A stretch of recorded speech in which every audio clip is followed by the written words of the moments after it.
ಇಲ್ಲಿ ಕಾಣಿಸ್ತಿದೆಯಲ್ಲ ಈ point. So adventure ಬೈಕಲ್ಲೂ ಈ ತರ ಪ್ರಾಬ್ಲಮ್ಸ್ ಇದೆನಾ? ಅಂದ್ರೆ ಡಬಲ್ ಇದ್ದಾಗ ಸೆಕೆಂಡ್ ಗೇರ್ ಇಂದ ನಾವು ಥರ್ಡ್ ಗೇರ್ಗೆ ಪಿಕಪ್ ಕೊಟ್ಮೇಲೆ ಗಾಡಿ 10 ಮೀಟರ್ಸ್ ಹೋದ್ಮೇಲೆ ಗಾಡಿ ಸ್ವಲ್ಪ ಸ್ಲೋ ಡೌನ್ ಆಗುತ್ತೆ.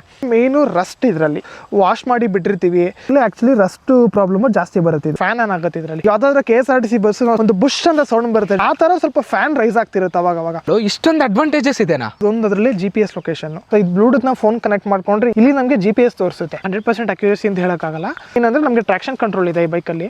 ತುಂಬಾ ಇಷ್ಟ ಆಗಿದ್ದು ಬಂದ ಸಸ್ಪೆನ್ಷನ್, ಕಂಪ್ಲೀಟ್ ಸಸ್ಪೆನ್ಷನ್. ಓ ಮೈ ಗಾಡ್, 15 ಲೀಟರ್ ಫ್ಯೂಯಲ್ ಇಡ್ಸೈತಿ ಇದರಲ್ಲಿ.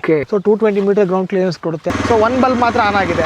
ಸೊ ನಾ ಹೈ ಬೀಮ್ ಹಾಕೊಂಡ್ರೆ ಸೊ 2 ಲೈಟ್ ಕೂಡ ಆನ್ ಆಗುತ್ತೆ. Rain mode, city mode, road mode ಅಂತ ಬರುತ್ತೆ. ವರ್ಕ್ ಆಗುತ್ತೆ ಬ್ರೋ, ಚೆನ್ನಾಗಿ ವರ್ಕ್ ಆಗುತ್ತೆ. ಚೆನ್ನಾಗಿ ವರ್ಕ್ ಆಗುತ್ತೆ. ಸೊ ಐಫೋನ್ ಮತ್ತೆ ಆಂಡ್ರಾಯ್ಡ್ ಎರಡೂ ಫೋನ್ ಅನ್ನು ಚಾರ್ಜ್ ಮಾಡ್ಕೋಬಹುದು. ನಾನು ಇದುವರೆಗೂ ಯಾವ ಬೈಕಲ್ಲೂ ಈ ತರ ಇಂಡಿಕೇಟರ್ ನೋಡಿಲ್ಲ. 32 to 33 ಕೊಡ್ತೀವಿ ನನಗೆ ಮೈಲೇಜ್. 350cc ಬೈಕ್ ನೋಡ್ತಿದ್ರೆ with comfortability, long ride stability, it is a good choice ಅಂತ ಹೇಳ್ತೀನಿ ನಾನು.